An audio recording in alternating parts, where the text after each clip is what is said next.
जय हिंद दोस्तों, स्वागत है आपका इस यूट्यूब चैनल पे जिसका नाम है ऑडिटरी की क्लासेस।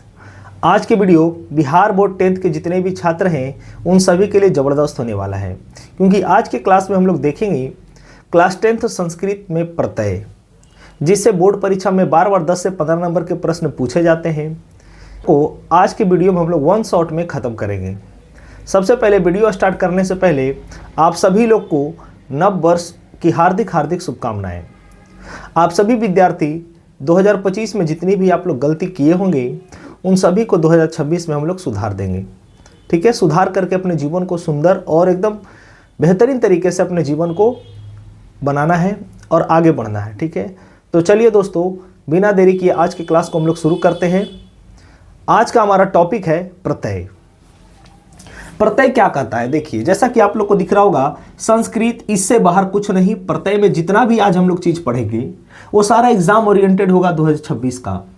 2026 में जो आप लोग परीक्षा देंगे उसी से रिलेटेड ही हम लोग पार्ट पढ़ेंगे, और जितना एग्जाम में पूछा जाता है उतना ही पढ़ना है। ठीक है, क्योंकि हम लोग को अब जो स्टडी करना है स्मार्ट वे में करना है। स्मार्ट स्टडी बेस्ट स्टडी कहलाता है। ठीक है, तो चलिए पढ़ते हैं। प्रत्यय क्या कहलाता है?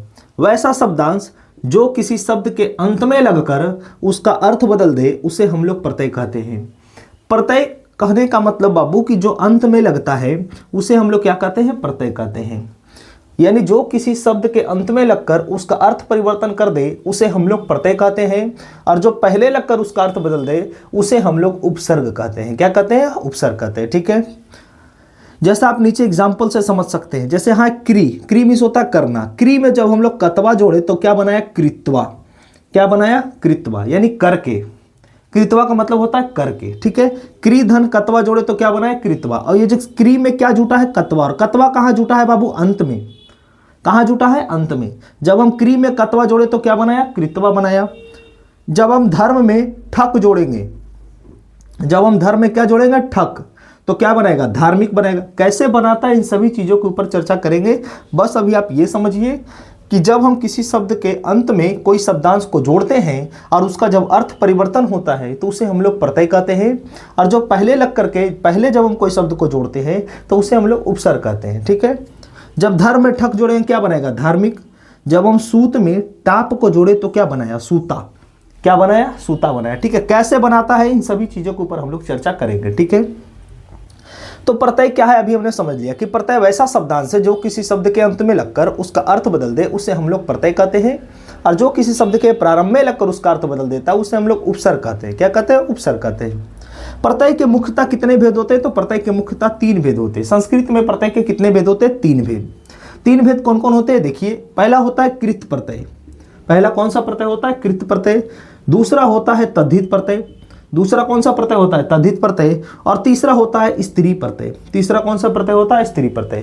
प्रत्यय के कितने भेद होते हैं? 3 भेद। पहला कृत प्रत्यय, दूसरा तद्धित प्रत्यय और तीसरा स्त्री प्रत्यय। तो चलिए दोस्तों, हम लोग एक एक करके सारे प्रत्यय के बारे में समझते हैं। चलिए दोस्तों, हम लोग पहला प्रत्यय देखते हैं। सबसे पहला है कृत प्रत्यय। कृत प्रत्यय क्या कहता है? जो प्रत्यय क्रिया या धातु के अंत में लगता है उसे कृत प्रत्यय कहते हैं। ये ऑब्जेक्टिव प्रश्न में पूछा जाता है कि जो प्रत्यय क्रिया या धातु के अंत में लगता है उसे कौन सा प्रत्यय कहते हैं? कृत प्रत्यय। कौन सा प्रत्यय कहते हैं? कृत प्रत्यय। आप याद रखिएगा। जैसा आप एग्जांपल के तौर पे देख सकते हैं, पठधन कत्वा। पठधन कत्वा, क्रिया या धातु। ये जो पठ आपको लिखा हुआ है बाबू, ये जो पठ है ये हमारा धातु है। ये हमारा क्या है? धातु। धातु किसे कहते हैं? क्रिया के मूल रूप को धातु कहते हैं। जैसे क्रिया हमारा हो गया पढ़ना। क्रिया हमारा क्या हो गया? पढ़ना। और पढ़ना ये किससे बना है? तो पठ से बना है। किससे बना है? पठ से। जब पठ में हम लोग ना को जोड़े तो हमारा क्या बना है? पढ़ना। तो ये जो पठ है ये हमारा क्या कहलाता है? धातु कहलाता है। तो क्रिया के मूल रूप को हम लोग क्या कहते हैं? धातु। तो वही कहता है कि जो प्रत्यय क्रिया या धातु के अंत में लगता है उसे हम लोग कृत प्रत्यय कहते हैं। जैसे ये पठ हमारा क्या हो गया? धातु, और इसके अंत में हमने क्या जोड़ा? कत्वा। क्या जोड़ा? कत्वा। तो ये बना दिया बाबू पठित्वा। क्या बना दिया? पठित्वा। और इसका अर्थ हो गया पढ़कर। क्या हो गया? पढ़कर। पठित्वा का अर्थ क्या हो गया? पढ़कर हो गया। ठीक है, जैसे अगर एक एग्जांपल और, जैसे यहां लिखा हुआ लिख धन कतवा, तो क्या बना दिया? लिखितवा। मतलब क्या हो गया? लिख कर। क्योंकि कतवा प्रत्यय जो हम लोग पढ़ेंगे इसका अर्थ होता है कर या करके, जो हम लोग नीचे पढ़ेंगे। तो यहाँ क्या कहता है? कृत प्रत्यय के कुछ प्रमुख भेद हैं। कृत प्रत्यय के इंपॉर्टेंट भेद है जिससे बार बार परीक्षा में प्रश्न पूछे जाते हैं, उन्हीं सभी को हम लोग देखेंगे। ठीक है, सबसे पहला है कृत प्रत्यय। सबसे पहला क्या है? कृत प्रत्यय। इस प्रत्यय में शब्द के अंत में त्वा शेष रहता है। क्या रहता है बाबू? त्वा। यानी अंत में आपको क्या शेष दिखेगा? तो अंत में अगर आपको किसी भी शब्द के अंत में त्वा दिख जाएगा तो उसको हम लोग बोलेंगे कत्वा प्रत्यय में है। कौन सा प्रत्यय में है? कत्वा प्रत्यय। और कत्वा प्रत्यय किस प्रत्यय में आता है? कृत प्रत्यय में। कौन सा प्रत्यय में? कृत प्रत्यय में आता है। ठीक है, तो क्वेश्चन आपको जैसे भी पूछेगा लगा देना है। ठीक है, तो इस प्रत्यय में शब्द के अंत में त्वा शेष रहता है। क्या शेष रहता है? त्वा शेष रहता है। उसे हम लोग कौन सा प्रत्यय बोलते हैं? कत्वा प्रत्यय। क्या बोलते हैं? कत्वा प्रत्यय। जैसे आप एग्जांपल के तौर पे देख सकते हैं, लिख धन कत्वा।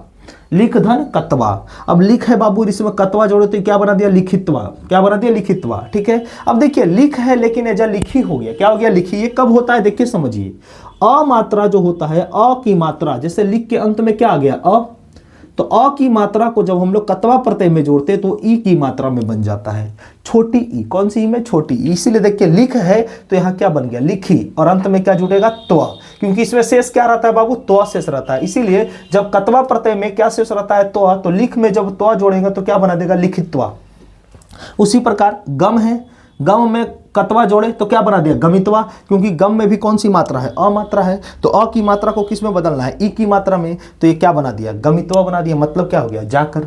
यहाँ भी देखिए पठ है, पठ में कौन सी मात्रा है? अ की मात्रा। और अ की मात्रा को कौन सी मात्रा में बदलना है? ई की मात्रा में। तो ई बना दिया तो ये क्या बन गया? पठ है तो जा कुछ बन गया? पठी। और तो कत्वा की जगह क्या जुट गया? तो क्या बना दिया? पठित्वा, यानी पढ़कर। ठीक है, तो पहला जो हम लोग कृत प्रत्यय में पढ़े हैं वो है कत्वा प्रत्यय। कत्वा प्रत्यय के अंत में क्या शेष रहता है? त्वा शेष रहता है। यदि आपको किसी शब्द के अंत में त्वा दिख जाएगा तो आंख मूंद करके लगा देना है कि कौन सा प्रत्यय होगा? कत्वा प्रत्यय होगा। ठीक है, तो चलते हैं हम लोग आगे। चलते हैं, कृत प्रत्यय के कुछ और भेद है जिसके बारे में हम लोग समझते हैं। अगला प्रत्यय कहता है तुमुन प्रत्यय। कृत प्रत्यय का ही भेद है तुमुन प्रत्यय। तुमुन प्रत्यय क्या कहता है? इस प्रत्यय में तुम शेष रहता है। क्या शेष रहता है? तुम मां में हलन देना है, तुम शेष रहता है। इंपॉर्ट यानी कि ध्यान रखने योग्य यही बात है कि जो हम बता रहे हैं आपको कि कौन सा वर्ड शेष रहता है, आपको वही वर्ड को पकड़ना है। तुम शेष, इसमें क्या रहता है? तुम। तो किसी भी शब्द के अंत में अगर आपको तुम दिख जाएगा तो कौन सा प्रत्यय मारेंगे? तुमुन प्रत्यय। कौन सा प्रत्यय मारेंगे? तुमुन प्रत्यय। ठीक है, ध्यान रखने योग्य सिर्फ यही बात है। ठीक है, जैसे आप एग्जाम्पल के तौर पर देख सकते हैं, पाधन तुमुन। पाधन तुमुन क्या बना दिया? पातुम। क्या बना दिया? पातुम। और प्रत्यय कहां लगता है बाबू? अंत में। और अंत में आपको क्या दिख रहा है? तुम। और जिसमें तुम शेष रहे उसे हम लोग कौन सा प्रत्यय बोलते हैं? तुमुन प्रत्यय बोलते हैं। ठीक है, तो पाधन तुमुन पातुम। पातुम का मतलब होता है पीने के लिए, क्योंकि तुमुन प्रत्यय का प्रयोग हम लोग करते हैं के लिए। ठीक है, तुमुन प्रत्यय का प्रयोग हम लोग करते हैं के लिए के अर्थ में। ठीक है, पातुम। पातुम का मतलब हो गया पीने के लिए। पा में जब हम लोग तुमुन प्रत्यय जोड़े तो क्या बना दिया? पातुम। जब हम लोग नी में तुमुन प्रत्यय जोड़ेंगे तो क्या बना देगा? नेतुम। अंत में क्या लगा है? तुम। अंत में क्या लगा है? तुम। यानी नेतुम का मतलब हो गया ले जाने के लिए। क्या हो गया? ले जाने के लिए। याद रखिएगा, जैसा आप यहां देख सकते हैं बाबू, अगर आपको अ की मात्रा का उच्चारण कहीं दिखे तो उसको ई में बदलते हैं। अ छोटी आ की मात्रा, यहां पर बड़ी आ की मात्रा था। जैसे मैंने बोला कि पठ धन तुमुन, पठ धन तुमुन। अब पठ धन तुमुन का बनाएंगे तो क्या बन जाएगा? पठ यानी कि अ की मात्रा तो बन जाएगा पठी, पठी तुम हो जाएगा कि नहीं? पठी तुम। तो पठी तुम हमारा कौन सा प्रत्यय में आएगा? तुमुन प्रत्यय में आएगा। लेकिन जब बड़ी ई की मात्रा दिखेगा तो उसको ए में बदलते हैं। जैसे आप यहां देख सकते हैं, नी, बड़ी नी की मात्रा है कि नहीं? यानी इसमें बड़ी ई की मात्रा हमको दिख रही है। तो बड़ी ई की मात्रा दिख रही है, इसीलिए इसको हम लोग किस में बदल दिए? ने में बदल दिए। किस में बदल दिए? ने में। ठीक है, नेतुम। नेतुम मतलब क्या हो गया? ले जाने के लिए। ठीक है, तो तुमुन प्रत्यय क्या कहता है कि तुमुन प्रत्यय में हमारा तुम शेष रहता है। जब किसी शब्द के अंत में आपको तुम दिख जाएगा तो आप लोग बताइएगा उसे तुमुन प्रत्यय में आएगा। कौन सा प्रत्यय में आएगा? तुमुन प्रत्यय में। ठीक है, तुमुन प्रत्यय का प्रयोग हम लोग के लिए के अर्थ में करते हैं। किसके लिए? के लिए के अर्थ में। ठीक है, अगला प्रत्यय है, तीसरा प्रत्यय हमारा है कत प्रत्यय। कौन सा प्रत्यय? कत प्रत्यय। अभी ये सारे हम लोग अभी कृत प्रत्यय ही पढ़ रहे हैं। ठीक है, अभी कृत प्रत्यय पढ़ेंगे, फिर तद्धित प्रत्यय पढ़ेंगे, फिर हम लोग स्त्री प्रत्यय पढ़ेंगे। और वही सब प्रत्यय पढ़ेंगे जो बार बार परीक्षा में पूछे जाते हैं, यानी एग्जाम ओरिएंटेड टॉपिक ही लेकर के हम आए हैं। कत प्रत्यय की बात करते हैं। इस प्रत्यय में तह शेष रहता है। क्या शेष रहता है? तह। तो दूगो विसर्ग, तह शेष रहता है। ठीक है, जैसे पठ धन कत, पठ धन कट क्या बनेगा? पठिता। अभी बताए अ की मात्रा ई में बन जाता है, तो पठिता हो गया। अंत में देखिए क्या लग रहा है? तह। कौन सा प्रत्यय मारेंगे? कत प्रत्यय। कौन सा प्रत्यय मारेंगे? कत प्रत्यय। ठीक है। क्री धन कत, क्री धन कत क्या बना देगा? कृता। क्या बना दिया? कृता। ठीक है। यानी जब किसी प्रत्यय के अंत में हमको तह दिख जाएगा, तह तो नहीं, तह तह दिख जाएगा, तो उसे कौन सा प्रत्यय में रखेंगे? कृत प्रत्यय। कौन सा प्रत्यय में रखेंगे? कृत प्रत्यय। ठीक है, कोई दिक्कत? बहुत सुंदर। अगला प्रत्यय कहता है कत्वतु प्रत्यय। कौन सा प्रत्यय? कत्वतु प्रत्यय। और कत्वतु प्रत्यय क्या कहता है समझिए। इस प्रत्यय में तवत, तवत या तवान या तवती, क्योंकि कत्वतु प्रत्यय का प्रयोग कर्मवाच्य में किया जाता है और इसमें स्त्रीलिंग, पुल्लिंग और नपुंसकलिंग तीनों आते हैं, तीनों आते हैं। ठीक है। तो तवत जो ये हमारा नपुंसक लिंग में आता है और तवान जो है हमारा पुल्लिंग में आता है और तवती जो है हमारा स्त्रीलिंग में आता है। कहने का मतलब मोटा मोटी आप समझिए, जब किसी शब्द के अंत में आपको या तो तवत दिख जाए या तवान दिख जाए या तवती दिख जाए, तीनों में से कोई भी दिख जाए, आपको कौन सा प्रत्यय लगाना है? कत्वतु प्रत्यय। कौन सा प्रत्यय लगाना है? कत्वतु प्रत्यय लगाना है। ठीक है। जब भी आपको किसी शब्द में तवत दिख जाए या तवान दिख जाए या तवतु दिख जाए, तवती तवती, तो हम लोग कौन सा प्रत्यय लगाएंगे? कत्वतु प्रत्यय। जैसे आप एग्जाम्पल देख सकते हैं, क्री धन कत्वतु। जब हम क्री में कत्वतु प्रत्यय को जोड़े तो क्या बनाया? कृतवत। क्या बनाया? कृतवत। और कृतवत में देखिए आप अंत में क्या लगा? तवत। और ये हमारा कौन सा रूप है? नपुंसक लिंग है। लेकिन जब इसी का अगर हम पुल्लिंग पूछे तो कृतवान, स्त्रीलिंग पूछे तो कृतवती और नपुंसक लिंग पूछे तो कृतवत। तो आप बस जस्ट ये याद रखिए कि तवान लगल रहे या तवती याद लगल रहे या तवत लगा रहे, कौन सा प्रत्यय मारेंगे हम लोग? कत्वतु प्रत्यय।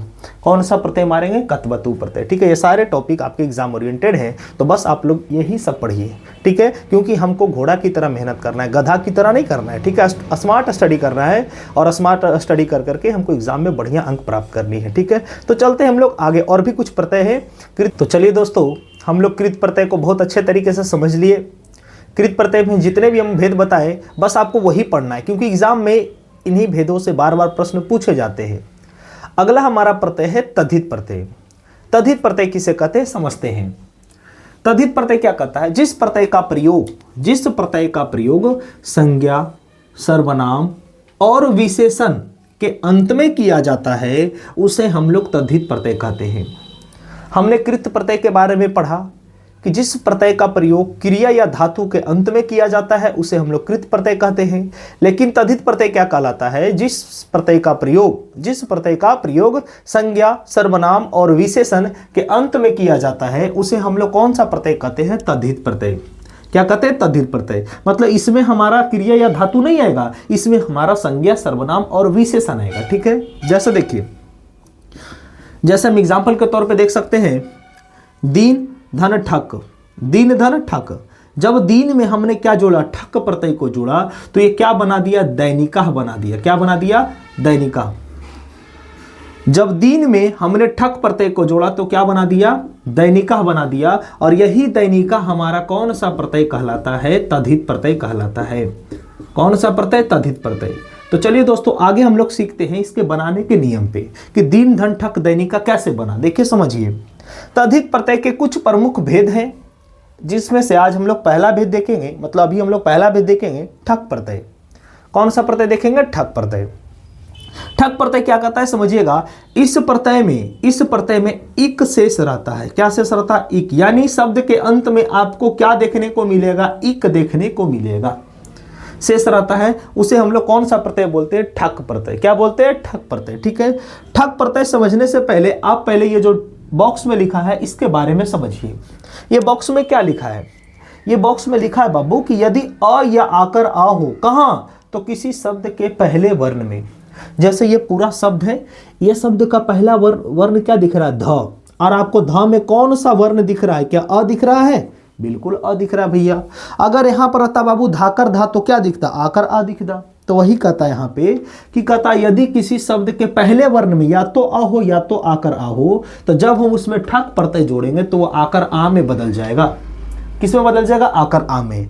लेकिन यदि किसी शब्द के पहले वर्ण में छोटी ई की मात्रा हो, बड़ी ई की मात्रा हो, या फिर ए हो या फिर ऐ हो, तो उसको हम लोग ऐ में बदल देंगे। और ये ऐ में तब बदलेगा जब हम ठक जोड़ेंगे। कौन सा प्रत्यय जोड़ेंगे, ठक प्रत्यय।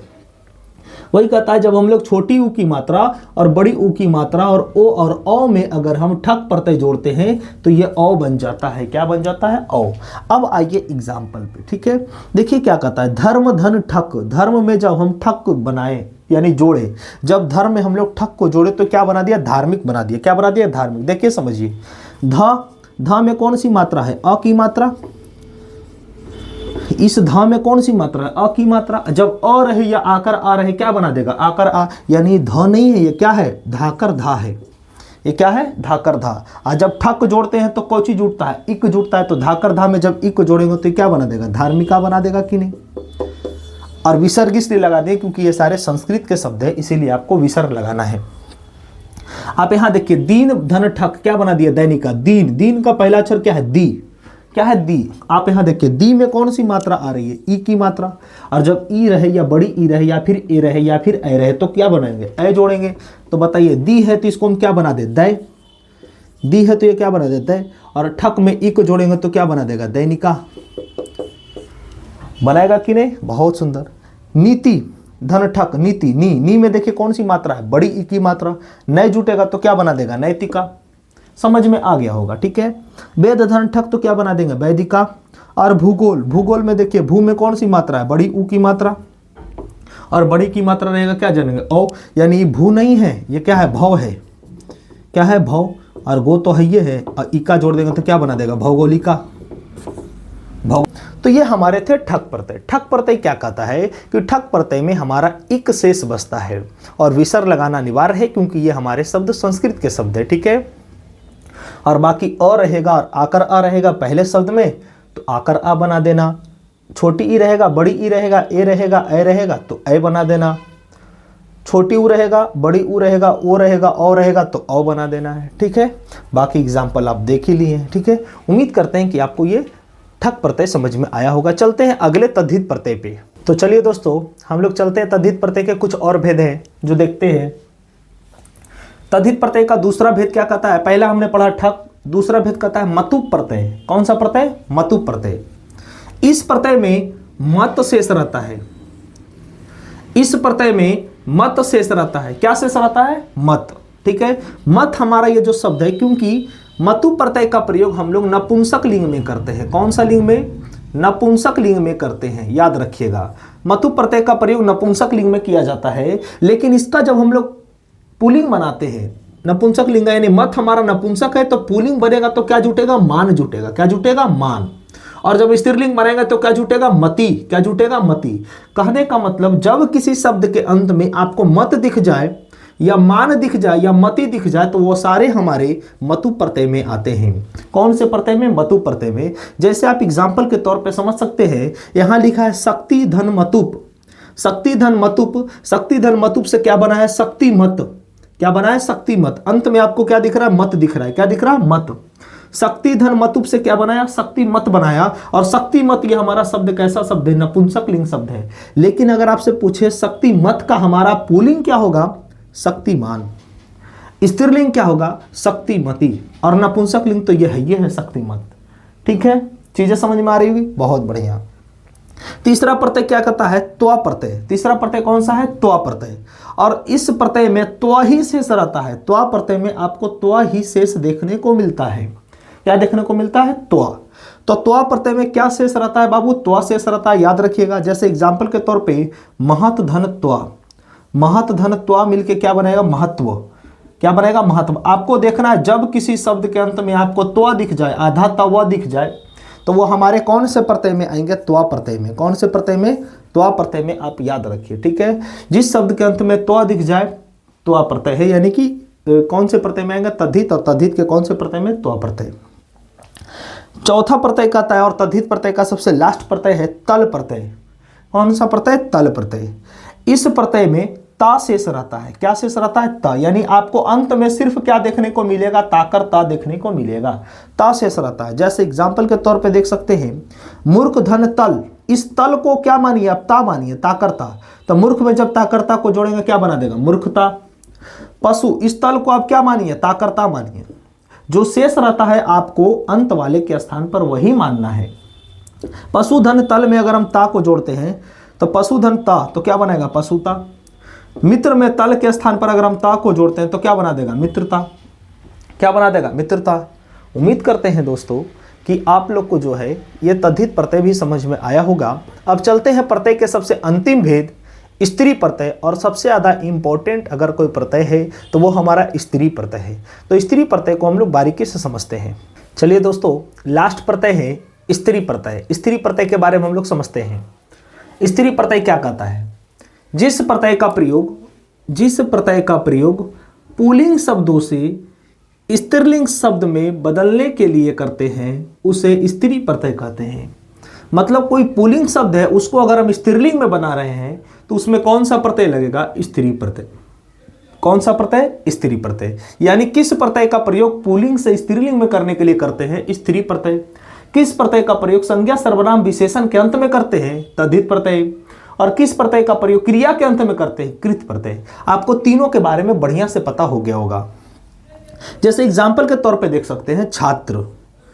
छात्र मीन्स क्या होता है बाबू? हम लोग छात्र हैं और जो लड़की लोग है वो छात्रा है। तो जब हम लोग छात्र, ये पुल्लिंग शब्द है, जब छात्र में हमने क्या जोड़ा? टाप जोड़ा, तो ये क्या बनाया? छात्रा। क्या बनाया? छात्रा। छात्रा बनाया। तो ये छात्रा हमारा कैसा शब्द है? स्त्रीलिंग शब्द है कि नहीं? तो ही कहता है कि जब पुल्लिंग से स्त्रीलिंग में बदलने के लिए, पुल्लिंग है और ये स्त्रीलिंग है, जब पुल्लिंग से स्त्रीलिंग में बदलने के लिए जिस प्रत्यय का प्रयोग करते हैं उसे हम लोग कौन सा प्रत्यय कहते हैं? स्त्री प्रत्यय। यानी ये टाप जो हमारा, ये कौन सा प्रत्यय है? स्त्री प्रत्यय है। ठीक है। स्त्री प्रत्यय के कुछ प्रमुख भेद हैं। जैसे पहला भेद का नाम है टाप प्रत्यय। पहला भेद का नाम क्या है? टाप प्रत्यय। जैसे ये देखे थे वही है ये टाप प्रत्यय। टाप प्रत्यय क्या कहता है? समझिए बारीकी से। इस प्रत्यय में आकर आ शेष रहता है। इस प्रत्यय में क्या शेष रहता है बाबू? आकर आ। यानी अंत में आपको क्या देखने को मिलेगा? आकर आ देखने को मिलेगा। जैसे एग्जाम्पल देखिए, बाल, ल है और जब अ में टाप को जोड़े क्या बना दिया? बाला। और बाला के अंत में ला कर ला में क्या दिख रहा है? आकर अ दिख रहा है। सूत, सूत में जब टाप को जोड़े क्या बना दिया? सूता। क्या बना दिया? सूता। ठीक है, याद रखिए बाबू। लेकिन यहां देखिए, धावक में जब टाप को बनाए तो यहां क्या बना दिया? धाविका। यहां भी का आकर आ ही है, लेकिन अंतर इतना है, कहता यहां पर देखिए बाबू, जब अक की मात्रा अगर अंत में आ जाए, वक में क्या आ गया? अक। वक में क्या आया है? अक आया कि नहीं? तो जब अक की मात्रा आ जाए तो अक की मात्रा में जब टाप को जोड़ते हैं तो वो इका बन जाता है। क्या बन जाता है? इका। इसीलिए जब धावक में टाप को जोड़े तो क्या बना दिया? धाविका। और धाविका में क्या हमारा शेष रह गया? इका शेष रह गया। ठीक है। यहां भी देखिए, शिक्षक में जब टाप को जोड़े, शिक्षक, छक में क्या आ गया? अक। और इसमें जब हम लोग टाप को जोड़े क्या बना दिया? शिक्षिका। और शिक्षिका, छिका में क्या आ गया? इका की मात्रा आ गई। ठीक है। तो आपको ऐसे समझना है। ठीक है। आप मोटा मोटी ऐसा समझिए कि अगर अंत में हमको आकर अ दिख जाएगा, क्या दिख जाएगा? आकर अ। यानी जब कोई शब्द पुल्लिंग से स्त्रीलिंग में बदल रहा है और अंत में अगर हमको आकर अ दिखेगा तो उसको कौन सा प्रत्यय बोलेंगे? टाप प्रत्यय।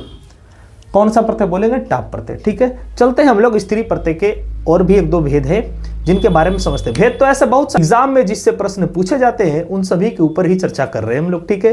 तो चलते हैं आगे। तो चलिए दोस्तों, हम लोग देखते हैं आगे स्त्री प्रत्यय का दूसरा भेद। दूसरा भेद का नाम है इंगिप प्रत्यय। इसको क्या पढ़ते हैं? इंगिप प्रत्यय। इंगिप प्रत्यय इसको पढ़ते हैं। ठीक है। इस प्रत्यय में बड़ी ई की मात्रा शेष रहती है। यानी अंत में आपको कौन सी मात्रा दिखेगी? बड़ी ई की मात्रा। उसे हम लोग कौन सा प्रत्यय कहेंगे? इंगिप प्रत्यय। क्या कहेंगे? इंगिप प्रत्यय। और बड़ी ई की मात्रा तब दिखनी चाहिए जब कोई शब्द पुल्लिंग से स्त्रीलिंग में बदल रहा हो। जब कोई शब्द पुल्लिंग से स्त्रीलिंग में बदल रहा हो और उसमें बड़ी ई की मात्रा दिख जाए तो उसको हम लोग कौन सा प्रत्यय कहेंगे? इंगिप प्रत्यय। इसको क्या पढ़ते हैं? इंगिप प्रत्यय।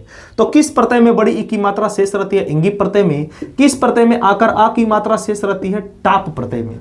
कौन से प्रत्यय में? टाप प्रत्यय में। ठीक है। जैसा आप एग्जाम्पल के तौर पे समझ सकते हैं, बेटा पुल्लिंग शब्द है, जब बेटा में हम लोग इंगिप प्रत्यय जोड़ेंगे तो क्या बना देगा? बेटी। और बेटी में देखिए टी में कौन सी मात्रा आ गई? बड़ी ई की मात्रा आ गई। देव, में जब इंगी प्रत्यय को जोड़ेंगे क्या बना दिया देवी, और देवी में भी बड़ी ई की मात्रा। श्रीमान में जब इंगिप जोड़ेंगे श्रीमती, ती में भी बड़ी ई की मात्रा। लड़का में जब इंगिप जोड़े तो क्या बना दिया लड़की, और की में भी बड़ी ई की मात्रा। ठीक है, तो आपका बाबू प्रत्यय हो गया समाप्त, द एंड, जिससे आपके बोर्ड परीक्षा में 10 से 15 नंबर के प्रश्न पूछे जाते हैं, और हम लोग वही प्रत्यय को देखे हैं जो बार बार परीक्षा में पूछे जाते हैं। ठीक है, तो बस आप लोग हंसते रहिए, हमेशा मुस्कुराते रहिए और अपने लाइफ में खूब तरक्की करिए। ठीक है, बस आज के लिए इतना ही, बाकी मिलते हैं कल। जय हिंद।